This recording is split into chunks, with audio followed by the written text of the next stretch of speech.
നമുക്ക് ഇവിടെ കാണാൻ കഴിയും സെക്രട്ടേറിയറ്റ് മുന്നിൽ പഠിച്ച് ജോലി വാങ്ങിച്ച ആയിരക്കണക്കിന് ഉദ്യോഗാർത്ഥികളാണ് ഇവിടെ സെക്രട്ടേറിയറ്റ് മുന്നിൽ എത്തിയിരിക്കുന്നത്. ഇത് നമുക്കൊരു പ്രതീക്ഷയില്ലാതായി പോവുകയാണ്. കുഞ്ഞുങ്ങളെയും മറ്റ് കുടുംബാംഗങ്ങളെയും ഒക്കെ വിട്ടിട്ടാണ് അവർ രാപ്പകൽ കഷ്ടപ്പെട്ട്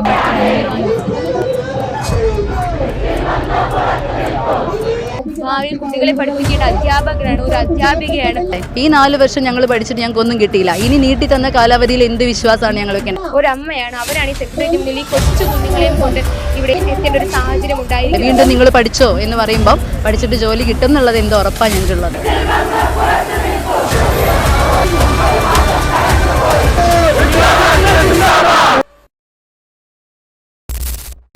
നമുക്ക് ഇവിടെ കാണാൻ കഴിയും സെക്രട്ടേറിയറ്റ് മുന്നിൽ പഠിച്ച് ജോലി വാങ്ങിച്ച ആയിരക്കണക്കിന് ഉദ്യോഗാർത്ഥികളാണ് ഇവിടെ സെക്രട്ടേറിയറ്റ് മുന്നിൽ എത്തിയിരിക്കുന്നത്. അതിൽ കൊച്ചു കുട്ടികളുടെ അമ്മമാർ വരെയുണ്ട്. ഈ കുഞ്ഞുങ്ങളെയും മറ്റ് കുടുംബാംഗങ്ങളെയും ഒക്കെ വിട്ടിട്ടാണ് അവർ രാപ്പകൽ കഷ്ടപ്പെട്ട് പഠിച്ച് ജോലി വാങ്ങിക്കുന്നത്.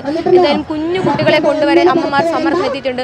ഭാവിയിൽ കുട്ടികളെ പഠിപ്പിക്കേണ്ട അധ്യാപകരാണ്, ഒരു അധ്യാപികയാണ്, ഒരമ്മയാണ്, അവരാണ് ഈ സെക്രട്ടേറിയറ്റ് മുന്നിൽ ഈ കൊച്ചു കുഞ്ഞുങ്ങളെയും കൊണ്ട് ഇവിടെ എത്തേണ്ട ഒരു സാഹചര്യം ഉണ്ടായിരിക്കുന്നത്. എവിടെ നിന്നാണ് വരുന്നത്? മലപ്പുറത്ത് നിന്ന് 7 മാസത്തോളം ഇതുവരെ ഒന്നും ഉണ്ടായിട്ടില്ല. കുഞ്ഞിനിപ്പോൾ 2.5 വയസ്സായി. അതെ അതെ തീർച്ചയായിട്ടും. കാരണം മോനൊക്കെ പ്രസവിച്ച് കിടക്കുന്ന സമയത്ത് വരെ നമ്മളൊരു ലക്ഷ്യം എന്നുള്ളത് എങ്ങനെയെങ്കിലും അടുത്ത ഇത് വരുമ്പോഴത്തേക്ക് ഈ ലിസ്റ്റിൽ കയറാന്നുള്ളതായിരുന്നു.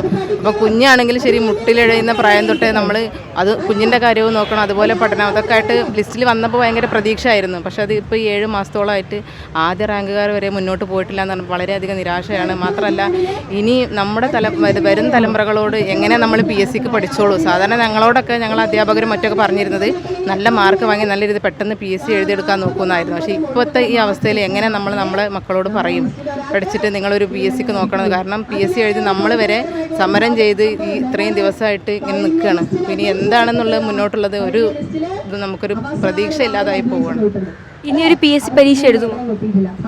ഇനിയൊരു PSC പരീക്ഷ എഴുതാമെന്ന് പറഞ്ഞാൽ ഞങ്ങളെ സംബന്ധിച്ചിടത്തോളം വളരെയധികം പ്രയാസമുള്ള, ഞാനൊരു 3 മക്കളുടെ അമ്മയാണ്. ഇത്രയും വീട്ടിലെ കാര്യങ്ങൾ നോക്കണം, ബാക്കിയുള്ള കാര്യങ്ങൾ എല്ലാം നോക്കുമ്പോൾ അത് പറയാതെ തന്നെ എല്ലാവർക്കും അറിയാം അതിനൊരു ബുദ്ധിമുട്ട്. ഇനി എന്നെ സംബന്ധിച്ചിടത്തോളം എന്ന് പറഞ്ഞാൽ ഒരുപാട് പുസ്തകങ്ങൾ മാറി അതെല്ലാം ഇനി ഒന്ന് തൊട്ട് പഠിച്ചെടുക്കാൻ എന്ന് പറഞ്ഞാൽ വളരെയധികം പ്രയാസമാണ്. അപ്പോൾ ഈ ലിസ്റ്റിൽ നിന്നുകൊണ്ട് തന്നെ എങ്ങനെയെങ്കിലും ജോലിയിൽ കയറുക എന്നുള്ളതാണ് ഞങ്ങളുടെ ലക്ഷ്യം. തീർച്ചയായിട്ടും ഒരു 3 മക്കളുടെ അമ്മയാണ്. 3 മക്കളെ നോക്കാന്ന് പറയുമ്പോൾ അത്ര പാടുള്ളൊരു കാര്യം തന്നെയാണ്. അതിനിടയിലാണ് അവർ പഠിച്ച് ഒരു ജോലി വാങ്ങിച്ചത്. ആ ജോലിക്ക് വേണ്ടിയാണ് അവർ തെരുവിൽ ഇത്തരത്തിലുള്ള സമരം, ഈ പൊള്ളുന്ന വെയിലത്ത് ഇത്തരത്തിലൊരു സമരം ചെയ്യേണ്ട ഒരു അവസ്ഥ വന്നിരിക്കുന്നത്.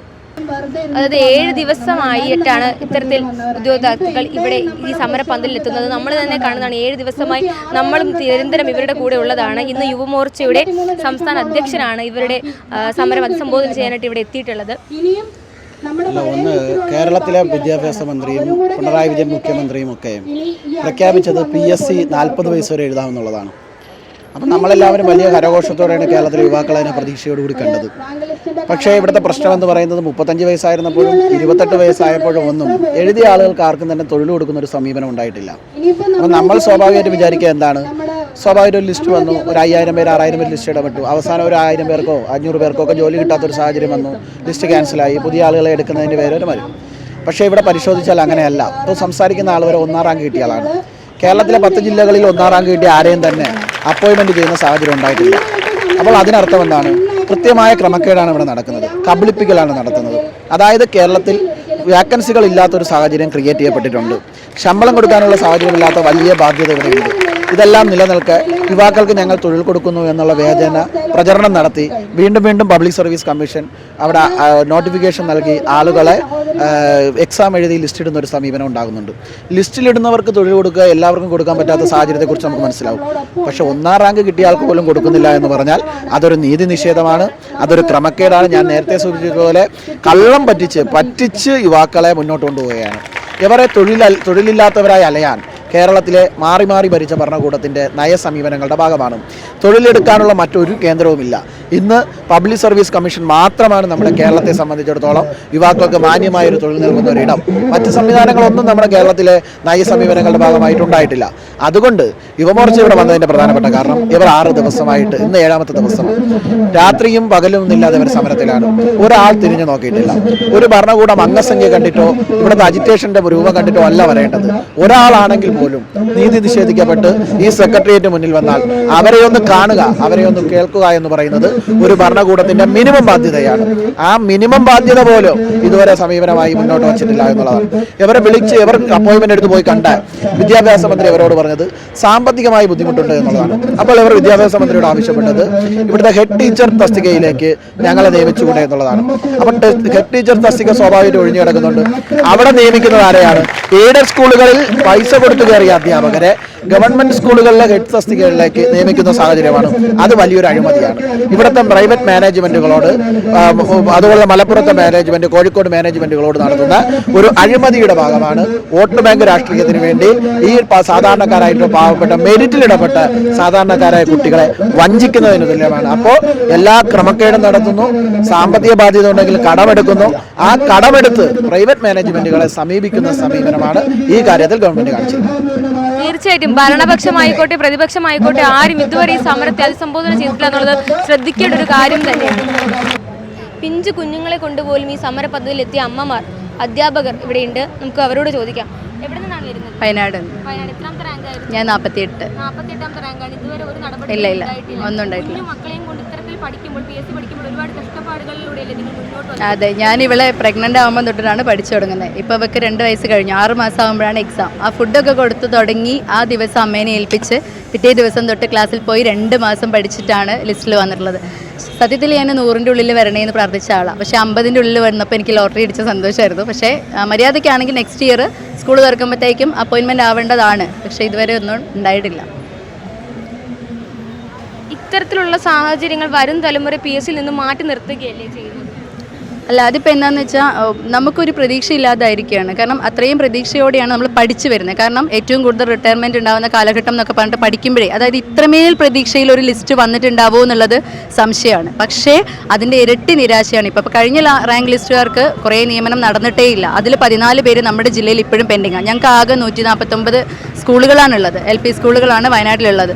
അതിൽ 50ഓളം ഡിവിഷൻ ഫാളാണ് നമ്മൾ ഈ വർഷം പ്രതീക്ഷിക്കുന്നത്. ആ ഡിവിഷൻ ഫാൾ കഴിച്ച് ഈ 14 പേർക്ക് അപ്പോയിൻമെൻറ്റും കൊടുത്ത് ബാക്കിയെല്ലാം കഴിഞ്ഞ് വല്ലതും ഉണ്ടെങ്കിൽ മാത്രം. അപ്പോൾ അത് പറയുമ്പോൾ തന്നെ നമുക്കറിയാം നമുക്ക് 0 അപ്പോയിൻമെൻ്റ് ആണ്, അല്ലെങ്കിൽ 0 അഡ്വൈസ് ആണ് വരും കാലഘട്ടത്തിലും നടക്കാൻ പോകുന്നത്. അപ്പോൾ യാതൊരു പ്രതീക്ഷയില്ലാതാണ് ഇപ്പോൾ ഇരിക്കുന്നത്. എനിക്ക് ഒറ്റ കാര്യമേ പറയാനുള്ളൂ, ഒഴിവുകളില്ലെങ്കിൽ നമുക്ക് പല കാര്യങ്ങളും മുൻകൂട്ടി കാണാൻ പറ്റുന്നുണ്ട്. അപ്പോൾ ഇതിൻ്റെ തലപ്പത്തിരിക്കുന്നവർക്ക് ഉറപ്പായിട്ടും ഇത് ഫോഴ്സിങ് ചെയ്യാൻ കഴിഞ്ഞിട്ടുണ്ടാവും. അങ്ങനത്തെ ഒരു സാഹചര്യത്തിൽ എക്സാം നടത്തരുത്, വേണ്ട. നമുക്കിപ്പോൾ 4 വർഷം കൂടി കാലാവധി നീട്ടി തന്നു. എന്തുറപ്പില്ല ഞങ്ങൾ പഠിക്കണ്ടേ? ഈ 4 വർഷം ഞങ്ങൾ പഠിച്ചിട്ട് ഞങ്ങൾക്ക് ഒന്നും കിട്ടിയില്ല. ഇനി നീട്ടി തന്ന കാലാവധിയിൽ എന്ത് വിശ്വാസമാണ് ഞങ്ങൾ വെക്കേണ്ടത്? വീണ്ടും നിങ്ങൾ പഠിച്ചോ എന്ന് പറയുമ്പോൾ പഠിച്ചിട്ട് ജോലി കിട്ടും എന്നുള്ളത് എന്ത് ഉറപ്പാണ് ഞങ്ങൾക്കുള്ളത്?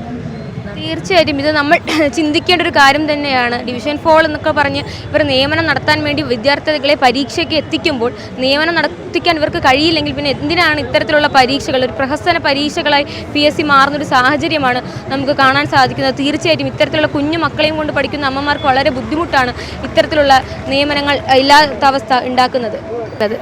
എവിടെ നിന്നാണ് വരുന്നത്? തിരുവനന്തപുരം. എത്രാമത്തെ റാങ്ക് ആയിരുന്നു? റാങ്ക് 386.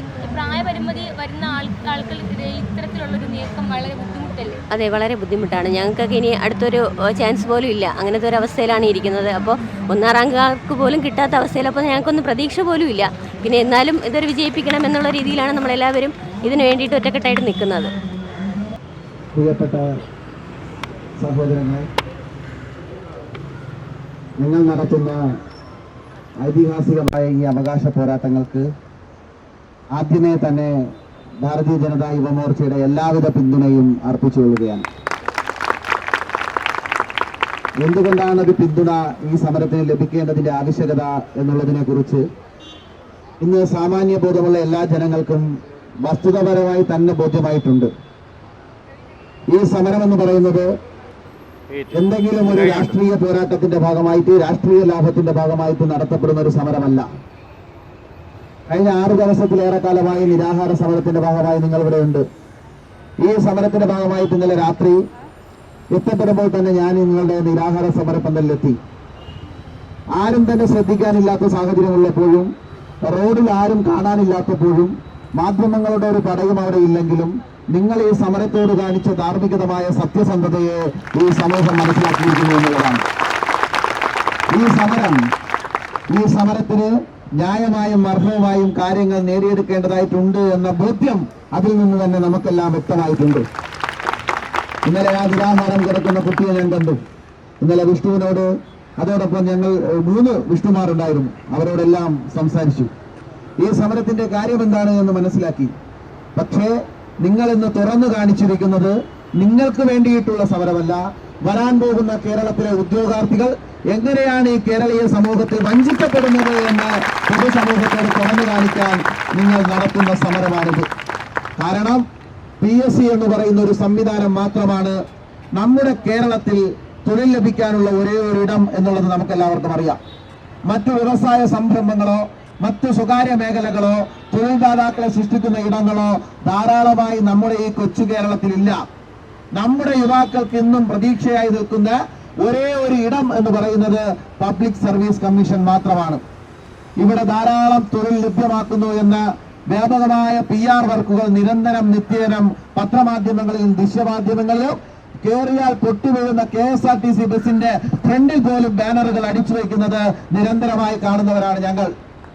ആ കാണുന്നവരെല്ലാം വിചാരിക്കുന്നത് PSC എഴുതിയ എല്ലാവർക്കും തൊഴിൽ കൊടുത്തിരിക്കുന്നു എന്നുള്ളതാണ്. റാങ്ക് ലിസ്റ്റിൽ വന്നു കഴിഞ്ഞാൽ അവർ തൊഴിൽ കിട്ടിയിരിക്കുന്നു എന്നുള്ളതാണ്. 1ാം റാങ്ക് കിട്ടിക്കഴിഞ്ഞാൽ പിന്നെ തിരിഞ്ഞു നോക്കേണ്ടതില്ല എന്നുള്ള ഒരു പ്രചരണമാണ് നമ്മുടെ നാട്ടിൽ നടന്നുകൊണ്ടിരിക്കുന്നത്.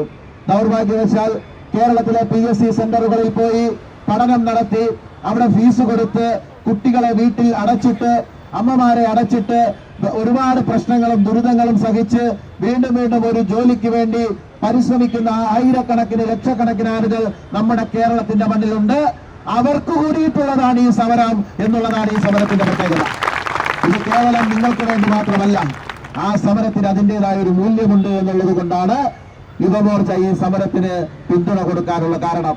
പബ്ലിക് സർവീസ് കമ്മീഷൻ പറയുന്നത് പോലെ നിങ്ങൾ പരീക്ഷയ്ക്ക് വേണ്ടി ആപ്ലിക്കേഷൻ നൽകി, നിങ്ങൾക്ക് വേണ്ടിയിട്ടുള്ള എല്ലാ യോഗ്യതകളും അടിസ്ഥാന യോഗ്യതകളും നിങ്ങൾ നേടിയെടുത്തു, ലിസ്റ്റിൽ ഇടം നേടി. 1ാം റാങ്കും 2ാം റാങ്കും ഉൾപ്പെടെയുള്ള ലിസ്റ്റുകളിലെല്ലാം വന്നു. ലിസ്റ്റുകളിൽ വന്നു കഴിഞ്ഞാൽ സ്വാഭാവികമായിട്ടും ഗവൺമെന്റ് തൊഴിൽ നൽകുമെന്നുള്ളത് കൊണ്ടാണ് നിങ്ങളെ പരീക്ഷ എഴുതാനുള്ള സാഹചര്യം ഒരുക്കിയത്, പരീക്ഷ എഴുതിപ്പിച്ചത്, പരീക്ഷ എഴുതിയ ശേഷം ലിസ്റ്റ് ഇട്ടത്. ആ ലിസ്റ്റ് ഇപ്പോൾ നിലനിൽക്കുന്നത്. ആ ലിസ്റ്റ് നിലനിൽക്കുന്ന സമയത്ത് തന്നെയാണ് ഇവിടെ head of the department head teacher തസ്തികയിലേക്ക് ഇവിടെ ആളുകളെ നിയമിക്കുന്ന ഒരു സാഹചര്യം. അതെങ്ങനെയാണ്? സ്വാഭാവികമായിട്ട് 50 ലക്ഷവും 60 ലക്ഷവും 25 ലക്ഷവും വീട്ടിൽ കൊടുക്കാനില്ലാത്തത് കൊണ്ടല്ലേ ഇത്രയേറെ കഷ്ടപ്പെട്ട് സാധാരണക്കാരായിട്ടുള്ള മെറിറ്റിൽ ഈ കുട്ടികൾ അവകാശത്തിന്റെ ഭാഗമായി നേടി. ആ ഹെഡ് ടീച്ചേഴ്സ് തസ്തികയിലേക്കെങ്കിലും നിങ്ങൾ ആളുകളെ മാന്യമായി ന്യായമായി അവകാശപ്പെട്ട മെറിറ്റിന്റെ അടിസ്ഥാനത്തിൽ നിയമിക്കാൻ തീരുമാനിച്ചാൽ തന്നെ ഇതിൽ 50% പേരുടെ പ്രശ്നം പരിഹരിക്കപ്പെടുന്നതാണ്. എന്നാൽ അവിടെ ഗവൺമെന്റിന് സാമ്പത്തിക ബുദ്ധിമുട്ടുണ്ട് എന്നുള്ളതാണ് മുന്നോട്ട് വയ്ക്കുന്ന ഒരു വാദം. ഇവിടുത്തെ പ്രിയപ്പെട്ട സഹോദരങ്ങളായിട്ട് ആളുകൾ നിങ്ങളുടെ ആവശ്യങ്ങളുമായി ഗവൺമെന്റ് അധികാരികളെയും മന്ത്രിമാരെയും ഒക്കെ കാണുമ്പോൾ സാമ്പത്തിക ബുദ്ധിമുട്ടുണ്ട് എന്നുള്ളതാണ് പറഞ്ഞത്. എന്നാൽ പത്രമാധ്യമങ്ങളും ദൃശ്യമാധ്യമങ്ങളും ചേർന്ന് നിൽക്കുന്ന പത്രസമ്മേളനങ്ങളിൽ കേരളം പറയുന്നത് സാമ്പത്തിക ബുദ്ധിമുട്ടുകൾ ഞങ്ങൾക്കുണ്ടെങ്കിലും ഞങ്ങൾ കേരളത്തിലെ എല്ലാം സുഗമമായി നടത്തുന്ന ഒരു സംവിധാനമായി കേരളം നമ്പർ 1 ആണ് എന്നുള്ളതാണ്. കേരളത്തിന്റെ പുറത്ത് ജീവിക്കുന്നവരോട് നമ്മൾ ഉൾപ്പെടുന്ന നമ്മളെല്ലാവരും ഒരേ സ്വരത്തിൽ പറയും കേരളം നമ്പർ 1 ആണെന്നതിൽ ഒരു സംശയവുമില്ല. പക്ഷേ കേരളത്തിനുള്ളിൽ നമ്മൾ നമ്മുടെ പ്രശ്നങ്ങൾ ചർച്ച ചെയ്യുമ്പോൾ കേരളം നമ്പർ 1 അല്ല. കാരണം എന്തുകൊണ്ടാണ്? ഇന്നും അവകാശം നിഷേധിക്കപ്പെട്ട, നീതി നിഷേധിക്കപ്പെട്ട ധാരാളം ആളുകൾ ഇവിടെയുണ്ട്. എന്നാൽ സർക്കാർ പറയാതിരിക്കുന്നതും ഗവൺമെന്റിന്റെ സാഹചര്യവുമായിട്ടുള്ള പണമാണ് പ്രശ്നമെങ്കിൽ, സാമ്പത്തിക പരിതസ്ഥിതിയാണ് പ്രശ്നമെങ്കിൽ, ഹെഡ് ടീച്ചർ തസ്തികയിലേക്ക് ഗവൺമെന്റ് സ്കൂളുകളിൽ അപ്പോയിന്റ്മെന്റ് നൽകാതെ ആ തസ്തികയിലേക്ക് എയ്ഡഡ് സ്കൂളുകളിൽ നിന്നും ആളുകളെ നിയമിക്കുമ്പോൾ ഉണ്ടാവുന്ന സാമ്പത്തിക ബാധ്യത ആരുടെ നികുതി പണമാണ് എന്ന് ഗവൺമെന്റ് ബോധ്യപ്പെടുത്തണം. ഇതേ തസ്തിക ഒഴിച്ചിടുകയല്ല, ഇതേ തസ്തിക പോസ്റ്റ് ചെയ്യുന്നുണ്ട്. PSC ലിസ്റ്റിൽ വന്ന് ഇടം നേടിയ ധാരാളം ആളുകൾ ലിസ്റ്റിൽ മാത്രം ഇടം നേടി പുറത്ത് മറ്റു പല പണികൾക്കും പോകാൻ വിധിക്കപ്പെട്ട് കിടക്കുമ്പോൾ ഇതേ തസ്തികകൾ നിങ്ങൾ നികത്തുന്നുണ്ട്. അത് എയ്ഡഡ് സ്കൂളുകളിലെ മാനേജ്മെന്റുമാർ അവർക്ക് ഇഷ്ടാനുസരണം ആളുകളെ നിയമിച്ചവരെ, ആ സ്കൂളുകളിൽ നിയമിച്ച ഗവൺമെന്റ് മാനേജ്മെന്റിന്റെ ആളുകൾ നിയമിച്ചവരെ ആ നിയമനം നഷ്ടപ്പെടരുത് എന്നുള്ളത് കൊണ്ട് ഗവൺമെന്റ് സ്കൂളുകളിലേക്ക് നിങ്ങൾ അപ്പോയിന്റ്മെന്റ് ചെയ്യുന്നു. എന്ത് ബാധ്യതയാണ് മെറിറ്റിന്, എന്ത് ധാർമ്മികതയാണ് ഗവൺമെന്റിന്, എന്ത് സത്യസന്ധതയാണ് ഈ നീതിപൂർവമായി നിൽക്കുന്ന യുവാക്കളോട് നിങ്ങൾ കാണിക്കുന്നത് എന്ന് ഈ യുവാക്കൾ ഇന്ന് ഈ സെക്രട്ടേറിയറ്റിന് മുന്നിൽ തുറന്നു കാണിച്ചിരിക്കുകയാണ്. ഇത് കേവലം ഒരു സമരമായി മാത്രം നിങ്ങൾ അവസാനിപ്പിക്കുകയല്ല, മറിച്ച് വരാൻ പോകുന്ന വർഷങ്ങളിൽ പബ്ലിക് സർവീസ് കമ്മീഷൻ നടത്തുന്ന എല്ലാ ഇരട്ട